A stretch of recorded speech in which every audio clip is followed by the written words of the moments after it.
আজকের আমরা জানব ডলি ভেড়ার জন্ম কীভাবে হয়েছে। ডলি হলো প্রথম মনুষ্য দ্বারা সৃষ্ট ক্লোনিং প্রাণী বা ক্লোনিং ভেড়া। ঠিক আছে, আচ্ছা এখানে 1 নম্বর পয়েন্টে তোমরা দেখো, কৃত্রিমভাবে প্রথম প্রাণী ক্লোন কে সৃষ্টি করেন? অ্যান্সার ইয়ান উইলমট। কত খ্রিস্টাব্দে? 1996। 2 নম্বর পয়েন্টে দেখো, প্রথম ক্লোন প্রাণীটি হলো ডলি নামক ভেড়া। এরপরে তোমরা দেখো যে পুংগ্যামেট এবং স্ত্রী গ্যামেট এদের মিলনের ফলে জাইগোট উৎপন্ন হয় এবং জাইগোট থেকে একটি পূর্ণাঙ্গ প্রাণীর সৃষ্টি হয়। কিন্তু এই ডলির জন্মের ক্ষেত্রে তোমরা একটু লক্ষ্য করো ভালো করে, এক্ষেত্রে কিন্তু কোনো পুরুষ প্রাণীকে ব্যবহার করা হচ্ছে না বা কোনো পুংগ্যামেটকে ব্যবহার করা হচ্ছে না। এক্ষেত্রে উভয় প্রাণী কিন্তু দুটো স্ত্রী ভেড়া। এগুলো কে কে? এগুলো একটা স্ত্রী ভেড়া হলো স্কটিশ কালোমুখ স্ত্রী ভেড়া এবং অন্যটি হলো ফিনল্যান্ডের সাদামুখ ডরসেট স্ত্রী ভেড়া। এক্ষেত্রে এই স্কটিশ কালোমুখ স্ত্রী ভেড়ার দেহ থেকে সংগৃহীত ডিম্বাণু এরপর ওখান থেকে কী করা হচ্ছে, নিউক্লিয়াসটিকে অপসারিত করা হচ্ছে। এরপর ওই নিউক্লিয়াসবিহীন ডিম্বাণুটিকে নেওয়া হলো। অনুরূপভাবে ফিনল্যান্ডের সাদামুখ ডরসেট ভেড়ার থেকে সংগৃহীত স্তনগ্রন্থির আবরণী কোষ, এখানে কিন্তু কোনো শুক্রাণু নেওয়া হচ্ছে না, কী নেওয়া হচ্ছে? স্তনগ্রন্থির আবরণী কোষটাকে নেওয়া হচ্ছে। এরপর এই কোষ থেকে কেবল নিউক্লিয়াসটা সংগ্রহ করা হচ্ছে।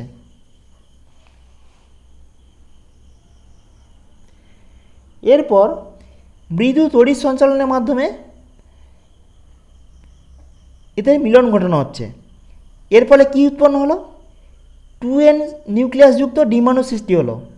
ঠিক আছে, এরপর কালচার মিডিয়ামে মাইটোসিস কোষবিভাজন পদ্ধতিতে এদের বিভাজন করতে দেওয়া হলো।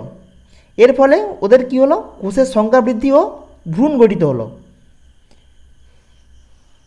নেক্সট, ব্লাস্টোসিস দশায় ভ্রূণকে একটি কালোমুখ স্ত্রী ভেড়ার জরায়ুতে রোপণ করা হলো।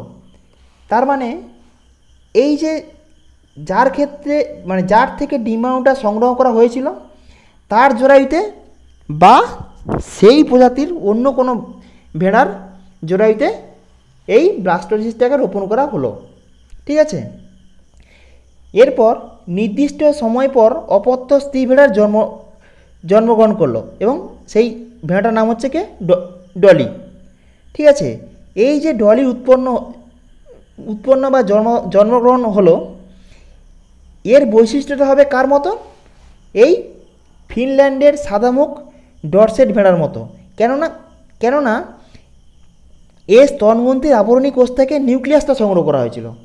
এই আমরা জানি যে নিউক্লিয়াসের মধ্যে জেনেটিক ম্যাটেরিয়ালসটা থাকে, সেই জন্যই কিন্তু এই ডলির অপত্য ভেড়া ডলি এর বৈশিষ্ট্য কিন্তু পুরোটাই ফিনল্যান্ডের সাদামুখ ডরসেট ভেড়ার অনুরূপ হলো, কিন্তু স্কটিশ কালোমুখ স্ত্রীমুখ ভেড়ার মতো হলো না। ঠিক আছে, এক্ষেত্রে তোমাদের মনে রাখতে হবে যে ডলির ক্ষেত্রে কিন্তু কোনো পুরুষ ভেড়াকে ব্যবহার করা হচ্ছে না, 1 নম্বর। 2 নম্বর হচ্ছে কি, এই যে ডলির বৈশিষ্ট্য কিন্তু পুরোপুরি ফিনল্যান্ডের সাদামুখ ডরসেট ভেড়ার মতোই হলো।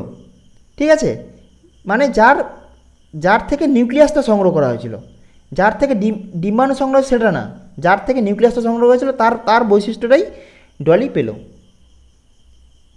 ঠিক আছে, এরপরে তোমাদের যদি কোনো ডাউট থাকে এ সম্বন্ধে তোমরা কমেন্ট করে আমাকে জানিও। Thanks for watching.